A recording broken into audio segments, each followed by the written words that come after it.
네, 이번 한 주 정치권 동향과 이슈를 짚어보는 뉴스엔 맞짱 토론입니다. 오늘도 김경진, 이상일 두 전 의원과 함께하겠습니다. 어서 오십시오. 어서 오세요. 안녕하십니까? 안녕하세요.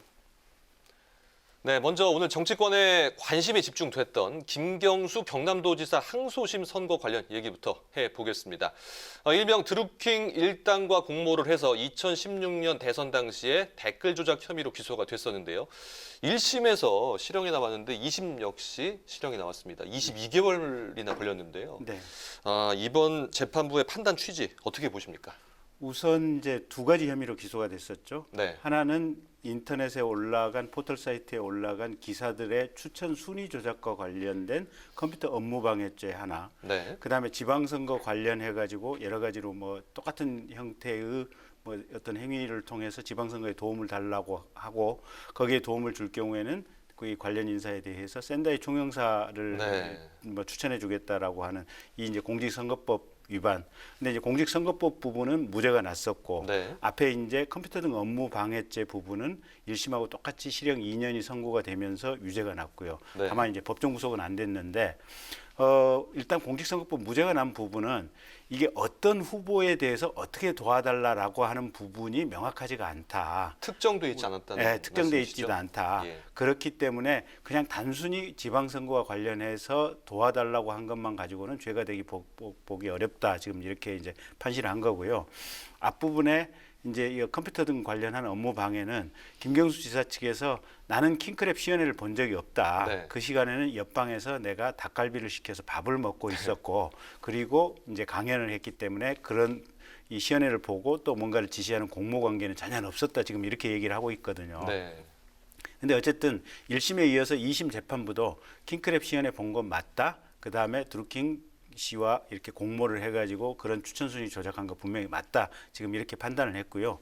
최종적으로 일단 김경수 지사 지금 상고하겠다 그러고 특검 쪽에서도 무죄가 난 부분이 있으니까 상고를 할 것 같고요. 예. 아마 내년 봄쯤 해서 대법원 판결이 날 것 같은데 이제 대법원 판결 나는 거 지켜보는데 만약 최소한 이대로 실형 2년 난 항소심 이대로라도 확정이 되면 김경수 지사는 사실상 정치적인 생명을 잃었다고 봐야죠. 그러니까 네. 실형 2년 복역해야 되고 그 이후부터 5년간 지금 이 공직 출마가 이게 금지가 되거든요. 예. 그러면 최소 한 7년 동안은 어떤 공직도 맡을 수 없는 이 상황이 되기 때문에 사실상 정치 생명이 끝날 가능성이 높은데 일단 대법원 판결 한 번 더 지켜보는 과정이 남아 있는 것 같습니다. 네, 어쨌든 시연회에 참석했다는 것이 가장 중요한 그 예. 판단 이유가 된 것 같습니다. 어떻게 보십니까? 예, 저도 같은 견해입니다. 그러니까 재판부가 오늘 명시적으로 밝혔어요.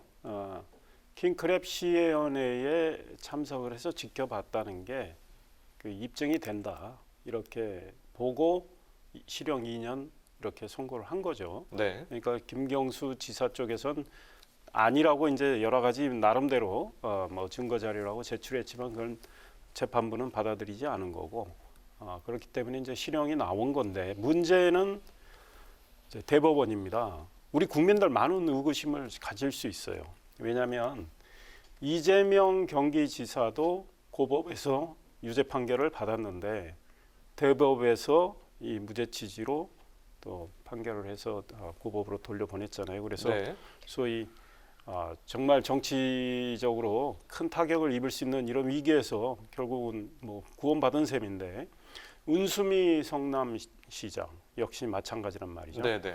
그러니까 우리 국민들 중에 상당수는 대법에서 김경수 지사를 또 고법과 다른 판단으로 어떤 논리를 또 구사를 해서 살려줄까 그럴 가능성이 있지 않을까 네. 이런 의구심을 갖고 있습니다. 그런데 사실은 대법은 우리 김 의원님 잘 아시지만 이 어떤 사실관계를 따지기보다는 법리적인 문제 가지고 판단을 해야 되는데 지금 김명수 대법원장이 있는 대법은 자꾸 과거의 대법과는 좀 다른 모습으로 좀 잘 납득이 안 되는 논리를 갖다 붙여서 뭐 고법의 판결을 뒤집는 이런 네. 일을 하고 있기 때문에 그 가능성도 김경수 보시는 거군요. 김경수 지사는 대법에서 또 살아나지 않을까 이런 의구심을 갖고 있는 국민들도 많다. 네. 네. 이런 생각인데 정말 법리대로 정말 1심, 2심에서 그 봤던 그 증거가 굉장히 나름대로 특히 2심에서는 여러 가지 시간을 이제 끌어가면서 여러모로 따져봤거든요. 그러니까 네.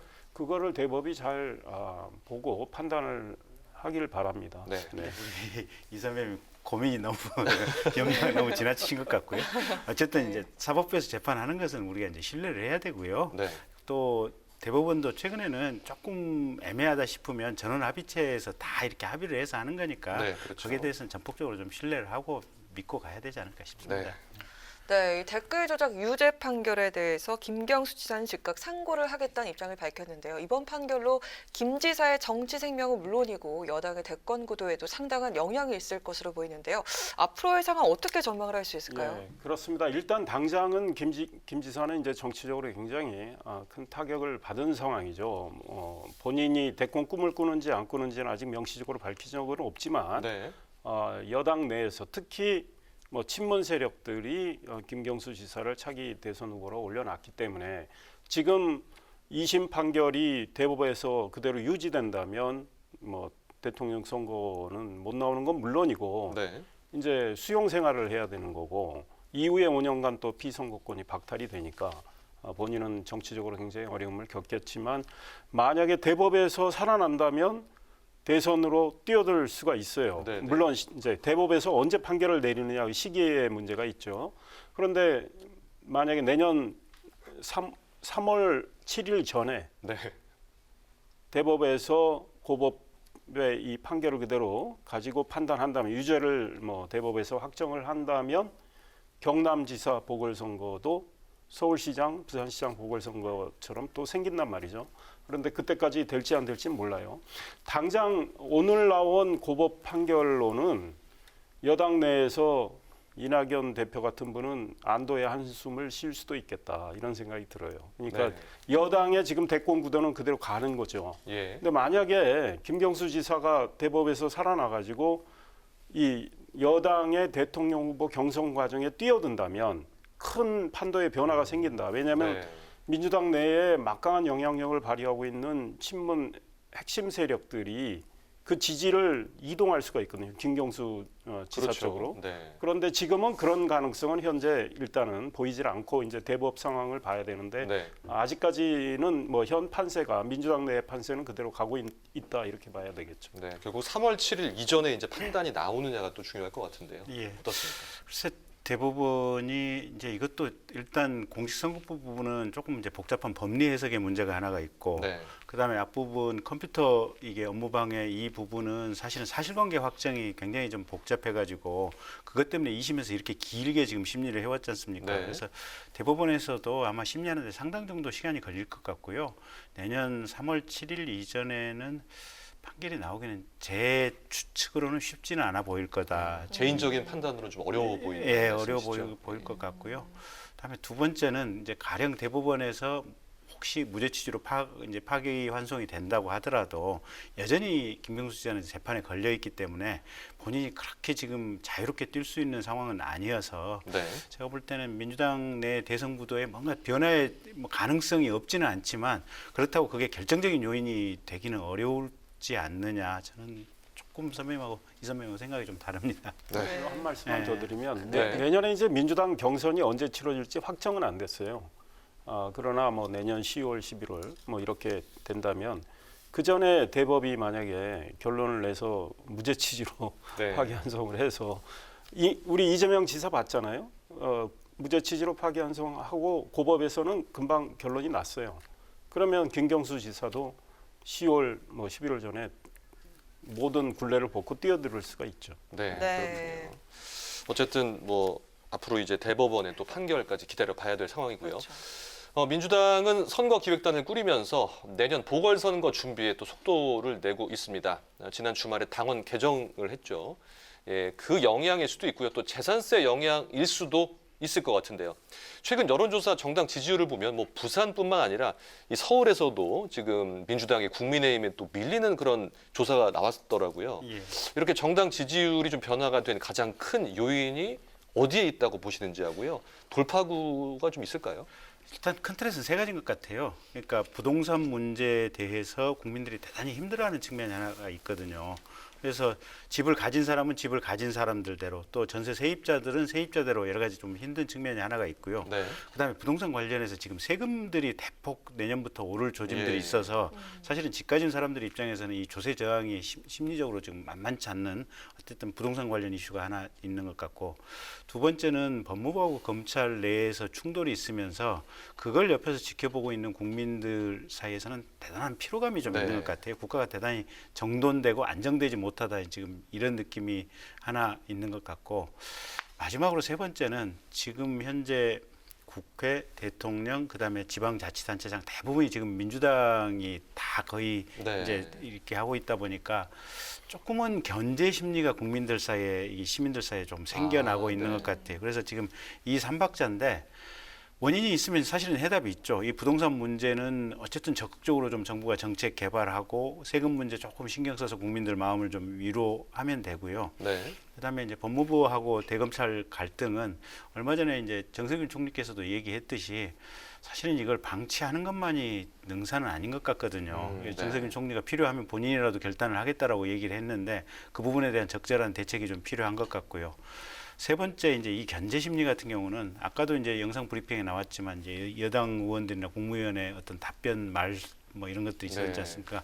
말 실수 줄이고 항상 겸손하게 얘기하고 겸손한 자세를 보이는 것 예. 이런 부분들이 어떻게 보면 핵심이 아닌가. 네. 그러니까 큰 틀에서는 아직도 보면 대부분의 국민들이 이 국민의힘에 대해서 수권 능력이라든지 지지를 보내고자 하는 이런 마음은 그렇게 강하지는 않은 것 같아요. 그러니까 정장 지지로만 보면 민주당이 국민의힘보다 훨씬 더 센데 네. 지금 내년에 지방선거 할 때 그러면 국민의힘을 뽑을래 민주당을 뽑을래 하면 국민의힘 쪽이 조금 더 가는 것은 지금 그런 이유들이거든요. 보면. 예.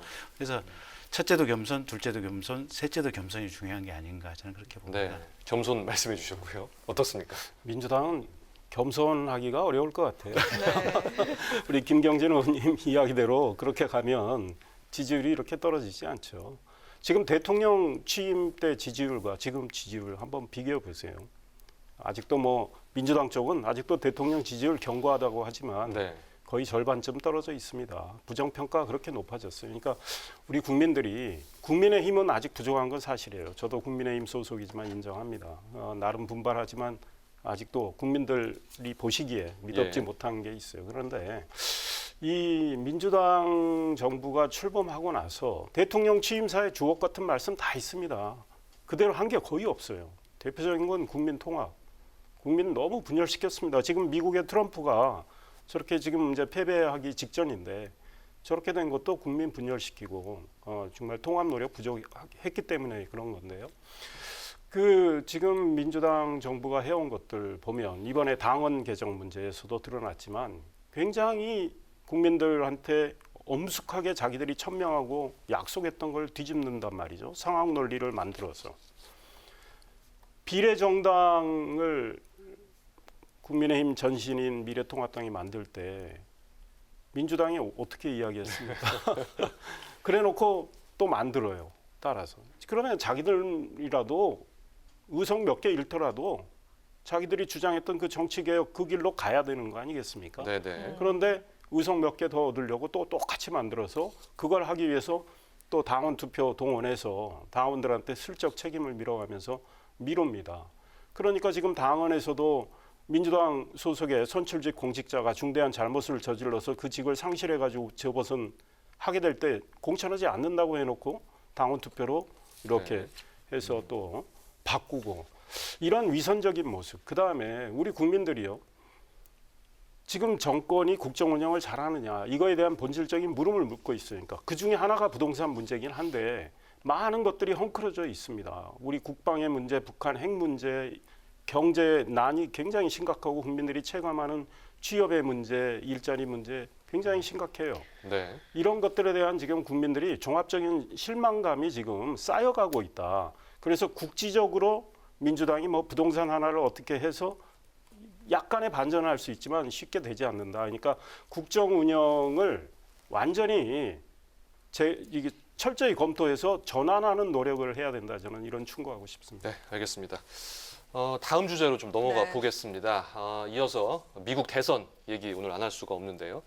초반에만 해도 뭐 트럼프가 좀 우세할 수 있다. 개표 초반에요. 그런 얘기가 있었는데 이것이 지금 많이 뒤집어졌습니다. 네. 그러면서 바이든 후보가 지금 상당히 유력한 승리가 거의 확실시 되는 모습인데요. 미국 유권자들의 선택을 어떻게 보시나요? 그러니까 이제 이런 것 같아요. 트럼프 대통령이 들어와 가지고 미국이 조금 고립주의적으로 가면서 미국 자국 이익만 챙기면서 네. 어떻게 보면 국제 질서를 완전하게 재편해 가고 있는 이런 상황이었는데 네. 또 미국 국내에서는 보면 미국 국내의 다양성에 대한 인정이 좀 많이 부족했고 그러면서 국내 여러 가지 가치관이 좀 기존의 미국 사회가 가지고 왔던 힘과 가치관이 지금 이렇게 분산이 되는 이런 흐름이었던 것 같아요. 네. 근데 이 두 가지 흐름, 그러니까 백인 중심 강한 미국, 그다음에 고립된 미국 이런 생각하고 미국의 전통적인 글로벌 리더십, 미국의 다양성 이런 생각과 생각이 서로 부딪혔던 것 같고 거기다가 트럼프라고 하는 아주 특이한 개성을 가진 리더십이 있다 보니까 예. 여기서 국민들이 가진 피로감들이 좀 있었던 것 같고요. 결국 그 와중 속에서 이 피로감을 좀 제거하고 전통적인 미국으로 좀 돌아가자. 그래서 미국이 글로벌 리더십을 다시 확보하고 미국의 다양성이 좀 존중받는 사회로 복귀하자. 이런 흐름이 좀 강했던 것 같아요. 근데 생각보다는 사실은 트럼프가 제시했던 이 사고가 그래도 미국에서 지지하는 게 강했기 때문에 정말 마지막 순간까지 박빙 아니었습니까? 네, 표가 상당히 많이 많이 나왔더라고요. 갔었죠. 그래서 미국 국민들의 생각도 지금 반쪽으로 쫙 쪼개져 있는 것이어서 이게 미국 사람들의 생각의 흐름을 통합하는 것도 앞으로 후임 대통령이 잘 해야 될 부분이 아닌가 싶습니다. 네. 네, 표심 의미 어떻습니까? 어떻게 보십니까? 네, 그렇습니다. 저는 중앙일보 워싱턴 특파원을 해서 네. 2008년에 오바마와 네. 존 맥케인 대선을 지켜봤습니다. 그날 굉장히 감동적이었어요. 11월 그날도 11월 3일로 제가 기억하는데 존 맥케인이 그날은 당일날 이미 승부가 물론 개표는 다음 날까지 진행이 됐습니다. 그러나 이제 선거인단을 어느 누가 더 확보하느냐의 이 문제가 있어서 오바마 후보가 당선 확정되니까 네. 존 맥케인 돌아가셨죠. 그분이 승복 연설을 바로 합니다. 나는 패배했지만 우리 미국 국민들이 패배한 건 아닙니다. 예. 이 나라가 굉장히 어려운 도전에 직면하고 있는데 나랑 경쟁했던 오바마 이분이 이 도전을 극복할 수 있도록 나는 적극 도울 겁니다. 그러면서 오바마한테 축하의 메시지를 합니다. 네, 네. 그랬군요. 그리고 이제 오바마가 수락 연설을 하고 이제 이렇게 해서 미국이 그 선거 때 보여줬던 갈등이 금세 치유가 돼요. 이게 네. 대통령 후보의 면모예요. 근데 지금 이제 트럼프 대통령은 계속 불복할 뜻을 뭐 네. 몇 차례 벌써 소송도 밝혔고 한다고 이제 지금. 소송으로 이미 그 소위 경합 지역 있잖아요. 스윙 네. 스테이트 거기서는 지금 소송에 들어가서 이게 시간을 끌어보겠다는 건데 이렇게 되면 미국의 국격이 떨어져요. 그런데 미국 국민들이 아마 저걸 쉽게 용납하지 않을 겁니다. 그리고 지금 굉장히 박빙 선거처럼 보였지만 결국은 미국은 이제 영어로 위너 텍스 올이라고 그래서 승자 독식이에요. 선거인단은 네, 독식이 아니라 다 한 표라도 많으면. 그래서 플로리다의 같은 경우 2000년에 엘고어와 조지 W 부시가 정말 박빙의 승부였어요. 그러다가 엘고어가 승복을 해가지고 네. 이제 조지 W 부시가 확정이 되는데 지금 트럼프 대통령이 이렇게 안 하는데 이 스윙 스테이트에서 지금 다 까지는 않았지만 대부분이 바이든 쪽으로 기우는 것 같아요. 네. 그러면 선거인단 확보 수에서요 굉장히 차이가 날 수가 있습니다. 지금은 아직 270을 바이든이 넘질 못했는데 네. 네. 선거인단 300이 넘을 수가 있어요. 그럴 경우에 트럼프의 선거인단 확보 수는 한 240 안팎이 예. 이렇게 됩니다. 그러면 미국의 국민들이 결국은 새로운 리더십을 원한다. 다수가 이렇게 이제 우리가 해석할 수 있겠죠. 네. 네. 네, 이렇게 보셨고요. 일단 그런 상황에서 비판과 조롱이 쏟아지고 있는 상황이기도 합니다. 바이든 행정부가 들어설 경우에는 우리로서 가장 큰 관심은 역시 한반도 정책에 어떤 변화가 있을 것인가 하는 그런 점일 텐데요. 특히 바이든이 대선 기간 내내 북한에 강경한 편이었지 않습니까?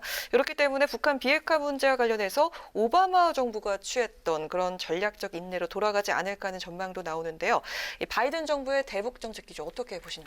일단 지금 바이든 대통령 후보 같은 경우 지금 TV 토론을 할 때 김정은 리더십에 대해서 상당히 여러 가지 비판적인 말씀을 많이 하셨거든요, 보면. 네. 그래서 북한 정권이라든지 북한의 핵 개발에 대해서 상당히 비판적인 시각을 가지고 있고, 두 번째 전임 트럼프 대통령처럼 정상과 정상이 만나서 그냥 일괄 타결하는 이런 방식은 절대 취하지 않을 것이다. 네. 밑에 실무자들이 가지고 있는, 그리고 북핵을 용납하지 않겠다고 하는 원칙을 그대로 지켜가면서 실무자 위주의 타협을 하게 하는 이런 절차를 밟을 것이다. 바텀업 방식이 되겠죠. 예. 지금 그렇게 추측이 되고, 그렇다고 한다면 사실 지금 현재 문재인 대통령 입장에서는 과거 트럼프 대통령과 같이 일할 때보다는 많이 불편하시겠죠. 네. 그래서 우리 정부 입장에서도 일단은 이 새로 들어오는 미국의 대통령과 여러 가지 어떤 상황 공유를 좀 많이 해야 될 것 같고요. 또 중요한 것은 북한의 김정은 지도자가 이게 사실 비핵화를 해도 자신들의 안위에 문제가 없다라는 점을 확약을 받고, 핵과 관련해서는 본인이 결단을 내려야 될 필요성이 있는데, 네. 그와 관련해서 중간에 문재인 대통령께서 열심히 이 중간자적 역할을 최선을 다해서 잘 하는 것이 중요하지 않을까 이렇게 봅니다. 네. 네. 저는 사실 바이든이 되기를 저는 희망을 했습니다. 그러셨습니까? 그렇습니까? 예, 우리나라 입장에서 생각을 네. 해가지고 우리 입장에서 제일 중요한 건 북한 핵 문제 해결하는 거예요. 네. 북한 핵 전면 폐기해야 되는 거예요. 네. 그거는 트럼프는 사실 좀 걱정스러웠어요. 우리 김경진 의원님 이야기하셨지만 탑다운 방식으로 정상들끼리 만나서 그냥 즉흥적으로 합의를 볼 경우에 굉장히 낭패 상황이 발생할 수 있어요. 그런데 조 바이든은 이분은 이제 상원에서 36년을 이제 상원을 하면서 특히 외교위원장도 하고 그래서 외교에 굉장히 밝아요. 그리고 오바마 정부 시절에 8년간 부통령을 하면서 외교 네. 쪽으로 많이 관심을 가졌고 이제 나름의 역량을 발휘했던 분이라서 네, 그랬었죠. 이미 북한 핵 문제는 어떻게 해결돼야 된다는 상당한 나름대로의 구상이 있고요. 그 대신 미국의 시스템을 가지고 바텀업으로 이렇게 해서 해결해 나가겠다는 입장이에요. 그래서 오바마의 전략적 인내를 아마 유사하게 구사할 텐데, 그러나 바이든은 딱 제가 보기에 임기가 한 번입니다. 연세가 있어서. 네. 그래서 플러스 알파를 할 거예요. 자기만의 것을 넣어서 예. 뭔가 성과를 내려고 할 거예요. 오바마의 전략적 인내에 이제 문제점이 하나 있는 것은 전략적 인내를 하다 보니 문제를 해결하지 않고 지연시킨 측면이 있어요. 그런데 바이든은 4년 내에 해결하려고 노력을 할 거기 때문에 플러스 알파가 있고, 네. 바이든의 생각을 잘 안다면 김정은은 트럼프 다루듯이 트럼프하고 대하듯이 하면 안 돼요. 근데 우리 정부하고 김정은은 트럼프가 되기를 원했습니다. 특히 북한은 아주 노골적으로 바이든에 대해서 공격을 했고, 그거는 우리 네. 정부는 북한 문제를 최우선으로 했기 때문에 빨리빨리 뭔가 이렇게 해결하기를 원했기 때문이지만 바이든은 그렇지 않기 때문에요.